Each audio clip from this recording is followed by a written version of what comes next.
손혜원 의원의 탈당 배수진에도 투기 의혹에 대한 정치권 공방은 갈수록 거세지는 모양새입니다. 언론은 추가 의혹을 제기하고 있고 손 의원은 SNS를 통해 적극 방어하고 있습니다. 네, 한편 청와대가 임종석 전 대통령 비서실장을 아랍에미리트 외교특보로 임명했습니다. 퇴임 12일 만입니다. 이 관련 내용들 김현 전 더불어민주당 의원, 조혜진 전 새누리당 의원과 함께 짚어보겠습니다. 어서 오세요. 네, 안녕하십니까? 어서 오십시오. 자, 손혜원 의원 얘기 좀 먼저 하겠습니다. 탈당 기자회견을 했죠. 배수진, 탈당이란 배수진을 쳤는데 후폭풍은 더 거센 것 같습니다. 특히 야당의 공격이 더 강해지고 있습니다. 상임위 개최뿐만 아니라 특검, 국조까지 계속 주장하고 있는데 먼저 야당 정치 공세로 보시는 건지 어떻습니까, 김 의원님?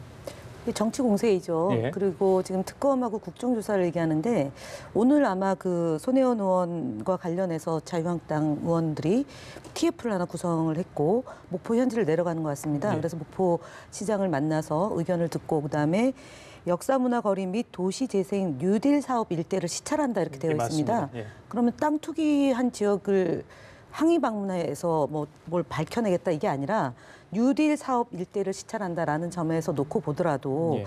특검이나 국정조사를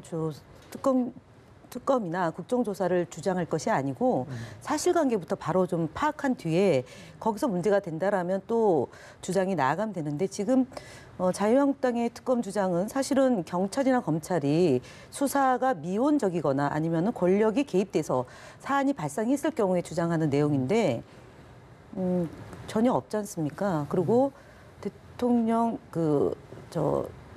영부인과 고등학교 동창이라는 이유만으로 지금 문제를 제기했다가 역풍을 맞으니까 지금 뭐 초권력이다라고 얘기를 하고 뭐 게이트다, 게이트다 얘기하는데 나가도 너무 나간 것 같고요. 지금 그리고 특검을 주장할 상황 또한 아닙니다. 검찰에서 수사도 안 하고 있는 상황인데 바로 특검 가자라고 얘기하는 것 자체가 초발상이다. 제가 볼 때는 이거 상상력을 뛰어넘어도 이렇게 상상력을 가지고 야당이 공격해 오는 것은 제가 볼 때는 그만큼 소재가 빈약하다라고 보여집니다. 네. 야당의 공격, 그 일각에서는 좀 근거를 가지고 공격하라 이런 게 이제 민주당 쪽에서 요구하는 분위기도 있더라고요. 어떻습니까? 예. 지금 거의 매일 언론을 통해서 제기되고 있는 의혹들이 야당으로서는 충분히 이야기할 만한 정치권에서 수렴해가지고 문제를 제기할 만한 그 양이고 민주당도 초기에는 좀 비대위나 그러니까 최고위원회나 이런 데서 이제 손혜원 의원의 그 해명을 그대로 받아들이고 뭐 별로 문제가 없다고 이야기를 하고 그저께 탈당 기자회견에 홍영표 원내대표가 이례적으로 또 이제 같이 동석도 하고 할 정도였는데 이제 하루 이틀 사이에 이제 쫙 그 분위기도 이제 바뀌는 거는 이게 이 길로 끝나지 않고 계속 새로운 의혹들이 이제 제기가 되고 또 그 과정에서 내부에서도 조금 긴가민가하는 의원들이 좀 생기는 것 같아요. 그리고 당이 어디까지 손혜원 의원에 대해서 제기되는 의혹을 방어해야 될 것인가. 손 의원은 아무 잘못이 없다고 이야기하고 있는데 그게 당이 어디까지 보조를 맞춰야 되는가. 그랬다가 진짜 일파만파가 돼가지고 지금 사실 여론도 굉장히 날로 악화되고 있는 상황인데 빼도 박도 못하는 상황이 됐을 때 당도 그 같이 수렁에 빠져야 될 것인가 이 고민에 들어간 것 같아요. 그런 상황이기 때문에 야당으로서는 당연히 문제 제기를 할 수 있고 다만 제가 좀 이 부분은 조금 한국당이 좀 고민해야 되겠다고 싶은 게 국정조사하고 특검을 같이 추진을 하면서 검찰 수사도 검찰 고소도 하겠다고 하거든요. 부패방지법하고 또 부동산 실명법하고 직권남용법 위반으로 하겠다고 그러는데 특검을 주장할 때는 검찰이 이 수사를 했는데 결과가 맞닥지 않거나 아니면은 검찰 수사 의지가 없어 보일 때 특검을 하는 것이거든요. 그런데 지금 상황에서는 그 점에서 보면은 아직 검찰이 수사 착수도 안 했기 때문에 그 특검을 주장한다는 거는 애초에 검찰 수사는 기대할 게 없다라는 뜻이거든요. 예. 그런 논리로 특검을 하는 것인데 검찰에 또 고발을 한다. 이건 서로 안 맞기 때문에 검찰 수사를 일단 한번 지켜보겠다는 생각이 든다면은 국정조사는 할 수 있지만 특검은 조금 더 있다가 해야 되고 그렇지 않고 애초에 검찰을 믿을 게 못 된다라고 한다면은 검찰 고발을 하지 말고 특검을 바로 주장하고 그렇게 논리적으로 좀 그 궤를 맞춰야 되지 않을까 하는 생각이 듭니다. 예, 짚어주셨던 그 홍영표 원내대표가 탈당 기자회견 때 함께 동석을 했었는데 그건 뭐 무언의 뭐 당에서 당 차원의 지지가 함께하겠다라는 무언의 그런 표시였다라는 해석들이 많았는데 그 이후에 좀 적극적인 대응 이런 공식적 대응이 좀 없어진 것 같습니다. 현재 당내 분위기 좀 어떻습니까? 탈당을 하셨잖아요. 그런데 당이 대응을 하면 그러면은 어떻게 또 야당에서 공격하고 언론에서 공격할지 뻔히 보이는 거 아니겠습니까? 저 그 질문 자체가 좀 사실은 성립이 안 되는 질문이라고 보고요. 홍영표 원내대표가 개인이 일단은, 탈당하기 전까지는 네, 같은 당에 있었던 분이고 억울한 면이 있기 때문에 탈당을 만류했습니다. 그럼에도 불구하고 당에 부담을 주지 않겠다, 선당후사의 자세를 갖겠다라고 했기 때문에 함께 한 거죠. 그거는 제가 볼 때는 당에서 몸을 담고 정말 2016년도에 저희가 모셔온 분 아닙니까? 홍보 쪽에 굉장히 그 역량이 있는 분이고, 그리고 더불어민주당 당명을 만드는 데 일조하신 분이고요. 그다음에 이제 홍보에 새로운 영역을 개척해 주신 분입니다. 당으로서 매우 고마운 분이죠. 그 분이 논란이 있다고 해서 당이 혼자서 기자회견을 하라라고 얘기하는 거는 제가 볼 땐 조금 저희 당의 정서하고는 안 맞습니다. 그렇기 때문에 탈당까지는 당이 함께하는 게 맞는 거고요. 그 다음에 당이 왜 대변을 안 하느냐라고 얘기하는 것은 모순이죠. 제가 말씀드린 건 모순이고, 야당에서 그 탈당 기자회견을 두고 뭐 센 언니의 진수라고 얘기했는데 저는 이 표현에 대해서 한번 좀 지적하지 않을 수가 없습니다. 현역 국회의원입니다. 정치인입니다. 예를 들어서 남자 국회의원한테 그 오빠의 진수 이렇게 표현 안 하죠. 근데 센 언니의 진수라고 얘기하는 것은 여성 국회의원에 대한 폄훼이다라고 저는 지적하는 거고, 예. 야당이 아무리 공격을 한다 하더라도 넘지 말아야 될 선과 표현이 있습니다. 그래서 그 야당의 공세가 도를 넘어서고 있다. 저는 실제로 손혜원 의원이 문화예술 방면에 조예가 깊은 분이고요. 그 전문성이 어찌 보면 목포라는 그 상징적인 도시에서, 저희로서는 상징적인 도시이죠. 김대중 대통령의 고향이기도 하고요. 그다음에 호남이 이 경제적으로 어려워지는 형국에서 아마 이것을 개발하면 도시 재생이 될 수 있다라고 판단했고, 그리고 공개적으로 많은 사람들한테 이 목포의 자산 가치, 그러니까 이걸 그 도시 재생, 아까 뭐 자유한국당에서 뉴딜이라고 표현했습니다만, 예. 그렇게 하면은 굉장히 경제가 살아날 것이다라고 했고, 문화가 살아날 것이다라고 했던 그 지점에 대해서는 저희는 여전히 공감하고 있는 것이고요. 차제에 오늘 자유한국당이 내려가서 현장을 보면 제가 볼 때는 지금과 같은 주장은 좀 공세의 고삐가 좀 멈춰질 수도 있다라고 봅니다. 왜냐하면 언론에서도 지금 목포 현지의 언론이나 목포 주민들이 이것이 갖고 있는 의미에 대해서 굉장히 강조를 많이 하고 있고, 이렇게 경쟁적으로 정략화하는 부분에 대해서는 목포 주민도 격앙되어 있는 것 같습니다. 그렇기 때문에 현지를 보고 현지 상황을 듣고 하면 지금처럼 정쟁의 수단으로 삼거나 특검이나 국정조사 하자라고 얘기하는 게 한풀 꺾일 거다라고 전망을 해봅니다. 네. 저도 뭐 지난 주말 목포를 다녀왔는데 한번 보고 오셔야 될 것 같아요. 정치권에서 어떤 상황인지 많은 걸 좀 보고 느끼고 올 수 있는 그런 기회였는데, 일단 김 의원님 그렇다면 검찰에서 이제 시민단체들 고발한 건이 있기 때문에 서울 남부지검에 일단 배당이 됐잖아요. 수사를 하게 될 텐데, 여당 쪽에서는 일단 검찰 수사를 지켜보자는 입장입니까? 이 사건은 어떤 식으로 좀 진행이 돼야, 그러니까 끝나게 만무할 것 같아요. 지금 계속 진실 공방이 계속 되고 있지 않습니까? 검찰 수사 단계로 가면 제가 볼 때는 뭐 시시비비는 가려질 거라고 봅니다. 지금은 워낙에 공중전이 펼쳐지고 있는 상황이고, 특정 언론에서 문제 제기를 해서 거의 사활을 걸고 이제 계속 문제가 있는 것이냐 이제 밝혀내려고 하는 건데, 제가 볼 때는 검찰 수사 단계 가고 국민들의 그런 관심이 사실은 지금 과도하게 좀 어느 일방이 일방을 공격하는 걸로 지금 되고 있기 때문에, 제가 볼 때는 검찰 수사 단계로 가면 오히려 차분하게 되지 않을까 그렇게 보고요. 특히 언론에서 보면 이제 뭐 그 뒤늦게 언론에서 뭐 몇 필지다 이러면서 마치 굉장히 많은 양의 그 땅과 건물을 매입한 걸로 돼 있지만, 실제로 막 다녀오셨다고 하지만 결국 가서 보면 그리고 검찰 수사를 하다 보면 이것이 법에 저촉이 되는지 안 되는지에 대해서 시시비비 가려질 거라고 보고, 차분하게 보면 저희는 지금 현재 상황이 좀 과도하게 포장되고 있다라고 보기 때문에 차분하게 볼 수 있을 것 같습니다. 목포시 주민들 역시도 이런 역사 문화 사업 추진이 이번 논란으로 좀 흐지부지되면 안 된다라는 시각들이 굉장히 좀 많은 게 사실인 것 같고, 이낙연 국무총리 스스로도 근대 역사문화공원 조성 사업은 차질 없이 추진되도록 하겠다라는 또 입장도 밝혔거든요. 이건 네. 논란과 별개로 계속 또 잘 진행될 수 있도록 해나가야 되는 것 아니겠습니까?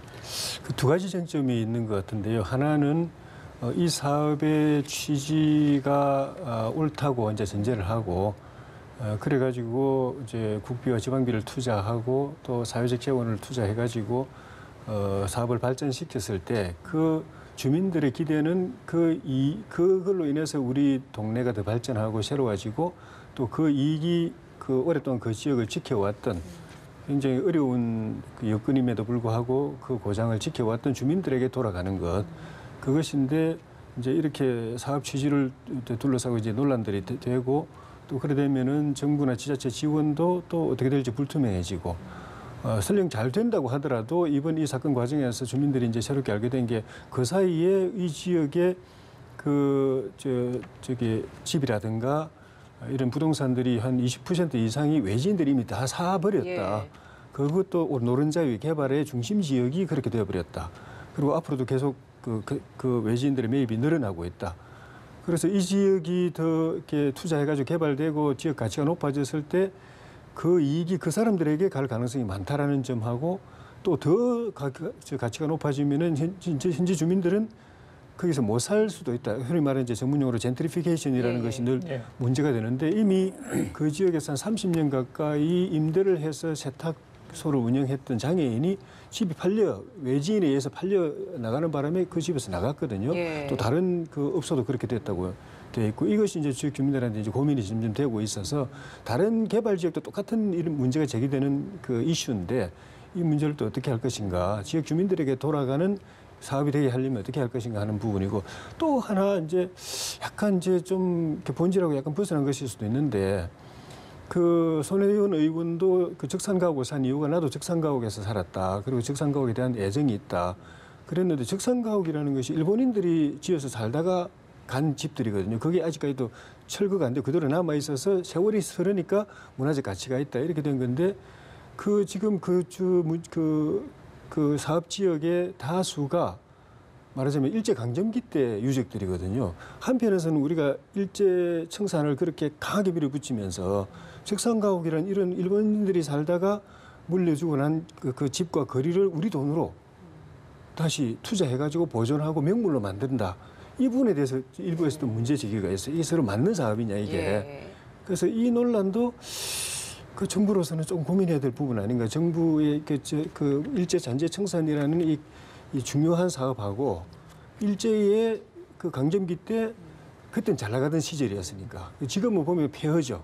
그걸 다시 보존하고 살리고 예. 그걸 통해서 지역을 발전해야 된다는 이 사업의 취지하고가 안 맞는 부분이 있다는 이야기가 일부에서 이제 제기되고 있어서 이 부분도 정부가 좀 정리를 해야 사업의 명분이 논란이 없지 않겠는가 하는 생각이 듭니다. 일제 잔재를 청산하겠다는 것은요, 당시에 식민지 시대에 강제징용을 했다거나 아니면 위안부 문제에 대한 그런 국가 공권력이 개입해가지고 민간인에 대한 그 탄압을 청산하자라는 거고요. 그다음에 일본 그 식민지 시대에 있었던 우리 조상들의 그런 문화를 계승하고 또는 잘못된 문화를 하더라도 이런 아픔의 문화가 있다라는 것을 보존하자는 거지 그것이 일제 잔재 청산하고 모순이다라고 얘기하는 건 저는 안 맞다고 보고요. 기본적으로 지금 이제 앞서 말씀하셨던 이 그 목포에 대한 얘기를 제가 좀 드린다면 불 꺼진 항구에 뭔가 될 것 같다. 그리고 목포가 좋다. 그리고 문화적 가치가 홍보되고 있다. 이것은 투자의 개념으로 접근해야지 투기라고 하면 부동산 업자를 끼고 조용히 몰래 땅이나 건물을 사서 그것이 투기로서의 가치가 되면 팔고 도망가는 먹튀 이것이 투기이다. 그렇기 때문에 지금 손혜원 의원과 손혜원 의원 측에 의한 목포를 살리려고 하는 이런 것을 투기로 보는 것은 적정하지 않다라는 게 목포에서 태어나서 목포에서 살고 있는 분의 한 언론 인터뷰의 내용입니다. 그렇기 때문에 지금 말씀하신 뭐 조혜진 의원님이 얘기하는 것이 한편으로 그 목포에서 제기되는 지역적인 문제일 거라고 저는 보고요. 이렇게 목포가 뜨겁게 전 국민의 관심이 된 바는 아마 김대중 대통령이 살던 그리고 생전에 그 목포를 상징적으로 했던 것 외에 이렇게 된 것은 제가 볼 때는 없는 것 같습니다. 그래서 긍정적인 것과 잘못된 것은 좀 가려서 긍정적인 것들은 좀 살려내고요. 예를 들어서 부정적인 요인이 있다 하면 그건 개선하면 될 문제다. 법과 제도로서 저는 그렇게 봅니다. 대선 승리 이후에 목포가 이렇게 조명된 적이 없다. 현지에서는 그런 이야기 있더라고요. 아까 조 의원님 말씀 중에 제가 취재한 바로 따르면 지금 목포시에서 예산을 투입하기 직전이거든요. 그래서 관련 내용도 그 주변에 동양척식 주식회사 또 일본 영사관들이 많이 있습니다. 그래서 그런 부분들을 어떻게 이제 후세들에게 이런 것들을 알릴 수 있는지를 고민하고 있다. 제가 확인한 바가 있기 때문에 그 건물의 핵심이라고 한다면 사실은 총독부 건물이거든요. 제일 크고 제일 어떻게 보면 그 미술적으로도 건축학적으로도 굉장히 의미가 있는데 그거 다 철거했거든요. 그런데 그게 이제 그 이후로 김영삼 대통령 이전에도 그랬었지만 김영삼 정부 이후로 김대중 정부, 노무현 정부, 문재인 정부 이어오면서 그 기조가 계속 강화되고 있는데 한편으로는 그걸 보존한다고 하니까 일부에서는 이 좀 혼란스럽다 하는 이야기가 제기되고 있어서 이것도 좀 조금씩 이렇게 논란이 되고 있는 것 같아서 한번 좀 고민이 필요하다는 생각이 들었습니다. 예. 뭐 이번 손혜원 의원 논란에서 또 하나 불똥이 옆으로 쳤던 게 박지원 의원 간의 논쟁이었잖아요. 투기의 아이콘이다, 배신의 아이콘이다. 이런 논란 일단은 어떻게 바라보고 계신지 좀 궁금합니다. 일단은 박지원 의원의 지역구고요. 그다음에 박지원 의원은 김대중 대통령의 비서실장을 역임했던 분이고 그 저희 당에 함께 정치를 했던 분이지만 어쨌든 무소속으로 나가서 지금은 이제 다른 정당에 몸을 담고 있는 분인데 이런 논란이 벌어진 배경은 아마 처음에는 박지원 의원이 긍정적으로 얘기를 하다 어느 한순간에 이제 좀 이렇게 손혜원 의원의 늘 공격하는 그 시점이 있습니다. 그 시점이 언제인지가 필요한 것 같고요. 그다음에 당시에 구호 도심을 개발하려고 했던 흐름이 있고 그 흐름을 막은 것이 아마 손혜원 의원이고 그 주변에 그런 노력이 있었기 때문에 도시 재생 사업으로 갈 수 있었다. 그러면은 이해 충돌이 거기서 발생한 것 같습니다. 박지원 의원은 뭐 당사자는 물론 아니겠지만 손혜원 의원이 하려고 했던 그 도시 재생 사업과 그다음에 개발업자의 이해가 충돌되면서 그 사이에 중간에 아마 박지원 의원이 끼게 되면서 이제 어차피 이제 지역구고 박지원 의원 입장에서는 지역구니까 지역구에는 다양한 의견이 존재합니다. 그렇기 때문에 또 한편의 입장만 대변할 수는 없기 때문에 그러다 보니 손혜원 의원에게 좀 상처를 주는 표현을 하신 것 같아요. 그러니까 손혜원 의원도 역시 또 만만치 않게 이제 대응을 하고 계신데 제가 볼 때는 뭐 지금 그건 수면 아래에 내려진 상태이기 때문에 더 이상 논란이 될 것 같지는 않습니다. 네, 오늘 인터뷰에서는 일희일비하지 않겠다. 또 이제 박지원 의원이 그랬습니다. 과연 그럴 수 있을지 모르겠습니다. 어떻게 보십니까? 지금 상황 전개에 대해서? 큰 불이 났는데 옆에 작은 불이 또 하나 더 생겨가지고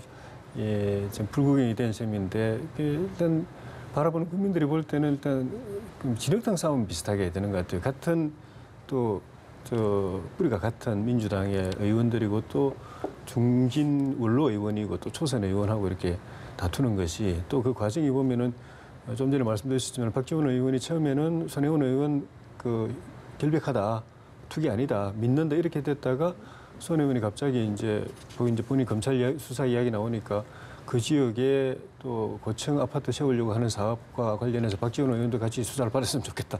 갑자기 그렇게 하는 바람에 박지원 의원이 또 속았다 이렇게 나오고 이제 손혜원 의원도 이제 배신의 아이콘인데 이렇게 하는 것들이 조금 보기가 그렇게 좀 좋지 않은.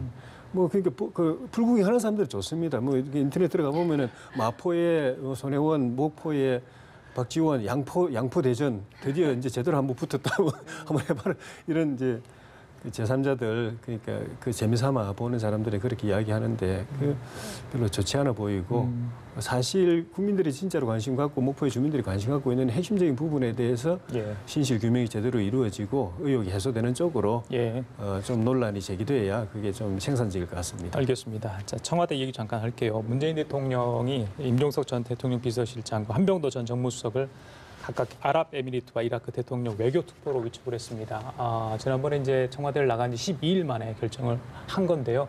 글쎄요, 그만큼 이제 두 사람을 신뢰한다 그렇게 해석할 수 있는지 또 다른 이유가 좀 있는지 어떻습니까? 배경을 잘 모르겠습니다. 임종석 비서실장이 어쨌든 그 UAE 대통령 특사로 다녀왔고 그다음에 그 일을 잘 처리해서 어쨌든 외교의 하나의 이정표를 만들었기 때문에 그 역할을 맡는 것은 뭐 지극히 좀 자연스러운 거라고 보고요. 또 한병도 의원도 국회의원 시절에 그 이제 이라크 관련해서 우호재단 이사장을 맡아서 활동을 했습니다. 그리고 원외 시절에도 계속 이라크와 한국의 그런 우호 증진을 위해서 활동을 했던 게 있습니다. 그래서 저는 뭐 특사로서의 되게 적절한 시기에 적임자를 선임한 거고 그런 업무의 연관성과 연속성을 갖는 것은 청와대로서도 또는 국정 운영하는 대통령의 입장으로서도 소중한 자산 아니겠습니까? 그래서 임종석 전 비서실장, 한병도 전 수석이 이제 원외 입장에서 뭐 내년 총선에 도전할지 한병도 의원은 뭐 도전하는 건 확실하고요. 그다음에 임종석 비서실장은 이제 고민이 좀 필요한 시기이고 좀 쉬어야 된다라고 얘기를 하고 있기 때문에 그 와중에 어쨌든 UAE와 이라크와의 관계를 계속적으로 지속적으로 발전시키는 특사로서의 역할 잘 해내길 바라고 할 거라고 봅니다. 야당으로서는 이런 10일 만에 새로운 등용, 뭐 새로운 자리까지 만들어가면서 등용하는 것 어떻게 바라보고 계십니까? 옛날에 야당도 시권할 때 그래 했습니다. 그 청와대는 그 청와대를 거쳐간 사람들의 인맥을 그 넓은 의미에서 자산으로 보기 때문에 그 관리하죠.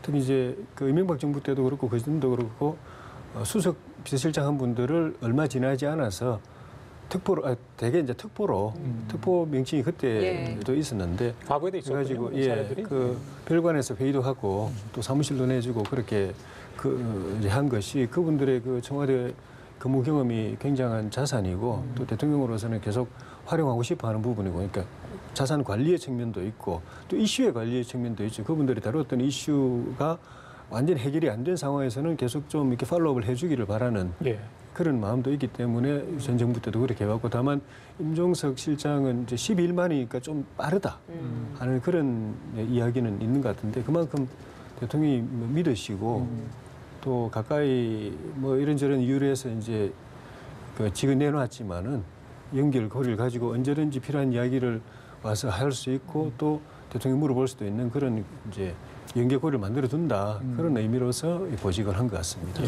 자신들이 갖고 있는 외교적 어떤 네트워크 인맥 이게 좀 중요한 자산으로 여기신 것 같습니다. 자유한국당 얘기 좀 하겠습니다. 자, 전대 뭐 얼마 한 달 좀 더 남았죠? 27일 날 있으니까요. 당권 주자들 열심히 뛰고 있는데 영남 쪽 TK 쪽 지금 행보를 계속 하고 있습니다. 황교안 전 총리가 계속해서 자신감 있는 발언들을 하고 있는데 어떻게 보세요? 뭐 최순실의 실체는 몰랐다. 특히 자기가 예전에 청문회 때 당했던 병역 문제 검증 이미 다 됐다. 열심히 해명을 하고 있는데 어떻게 보십니까? 검증은 지금부터일 것 같고요. 왜냐하면 그때 당시는 여당이었고 집권 여당일 때 당시 여당 국회의원들이 방어를 했기 때문에 장관과 이제 총리로 갈 수 있었다라고 보고요. 지금 이제 전당대회는 이제 당내 경선이지 않습니까? 되게 치열하게 전개가 될 것이라고 보고 특히 홍준표 전 대표가 이 병역 문제와 관련해서 세게 얘기를 하고 있고요. 그다음에 전원책 변호사 그 이제 비대위에서 인사를 해서 조강 특위로 활동했던 분이 두 가지를 얘기했죠. 어떻게 입당하자마자 당대표로 나갈 수 있느냐. 그게 공당으로서 과연 맞냐라는 점 하나하고 병역을 미필한 분이 면제된 분이 어떻게 자격이 있느냐. 이제 이런 두 가지로 얘기를 했는데 제가 볼 때는 외려 당내 경선할 때 저런 개인적 하자가 있거나 또는 의혹이 있는 것이 훨씬 더 불거져서 세게 공방이 펼쳐진 건 예전 2007년도 이명박 후보와 박근혜 후보 간의 그런 공방은 국민들이 다 기억하고 있는 것 아니겠습니까? 그래서 사실은 물론 뭐 이명박 전 대통령도 병역 미필했던 사유가 뭐 또 잘 알다시피 기침 뭐 이래서 하신 분인데 단마진이라는 거는 너무너무 흔하지 않은 병이고 저 병으로 군대를 안 가신 분은 뭐 어마어마한 숫자의 일에 해당된다는 거 아닙니까? 그래서 제가 볼 때는 국민들 사이에서 어떻게 된 연유인지 다시 한번 살펴보는 그런 계기가 될 것 같고 쉽지 않을 거다라고 봅니다. 뭐 일단은 황교안 전 국무총리, 오세훈 서울시장은 이미 행보를 시작했기 때문에 전당대회 출마가 사실화된 것 같은데 그 이외에 또 인물들이 있지 않습니까? 홍준표 전 대표 그리고 김병준 비대위원장 이 둘은 거취를 어떻게 결정을 할까요? 홍준표 전 대표는 당선 가능성이 제일 고민일 것 같고요. 이미 당 대표도 지냈기 때문에 일단 나갈 것으로 보시는 건가요? 현재까지는 마음을 안정하실 수 있을 것 같아요. 그러니까 결국은 당 대표 대통령 후보까지 한 분이 당 대표 나와서 떨어져도 다음에 정치 행보에 굉장히 부담이 되기 때문에 내가 당선 가능성이 높지 않다고 생각하면은 저는 출마 가능성이 낮다고 보고요. 예. 한번 해볼 만하다 싶으면은 가능성이 있다고 봅니다. 본인은 하고 싶어 하실 것 같아요. 당대표를 복귀하고 싶어 하실 것 같은데 네. 가능성이 낮다고 보면은 그 데미지가 있기 때문에 부담 정치 때문에 생명을 걸어야 되는 거 아닌가요? 예, 그래서 예. 그래서 특히 이제 그 중에서도 황교안 그 전 총리의 이 흐름이 어떻게 갈 것인가를 이제 예의주시했다가 결정할 것 같고, 김병준 비대위원장은 현재 비대위원장을 하고 있다는 점이 이제 부담이 되죠. 그 비대위원장 하면서 또 지구당위원장, 당협위원장도 많이 교체를 했기 때문에, 그렇죠. 뭐 사실이든 아니든 간에 경쟁하는 쪽에서는 자기 손으로 당협위원장 뽑아놓고 그 사람들 표로 내가 전당대회에 출마하겠다고 하는 건 안 맞지 않느냐는 말이 쉽게 그렇게 해소가 되기 어려운 그런 부분에서 그 부분 이제 고민하실 것 같고, 본인도 역시 이제 그런 큰 문제만 없으면은 이제 출마하시고 싶은 생각이 좀 있으신 것 같아요. 어쨌든 당으로서는 여러 좀 대중성 있는 인물들이 많이 참여하는 것이 이제 당 국민들의 주목도 또 경쟁 또 당의 당력 강화 이게 도움이 되기 때문에 이렇게 좋은 현상인 것 같은데 그 개인적으로는 그런 고민들이 있으실 거고, 또 잘못하다 보면은 좀 이미 조금씩 이제 그런 조짐이 나타나는데 네거티브가 조금씩 나오거든요. 뭐 내가 왜 되어야 하느냐, 내가 어떤 점이 좋으냐라는 이야기와 별개로 그 사람은 왜 문제가 있고 그 사람은 왜 되면 안 돼, 이런 이야기 벌써부터 나오는 예. 것이 예. 이게 결과 나중에 지나가 보면 결국 분열의 시발점이거든요.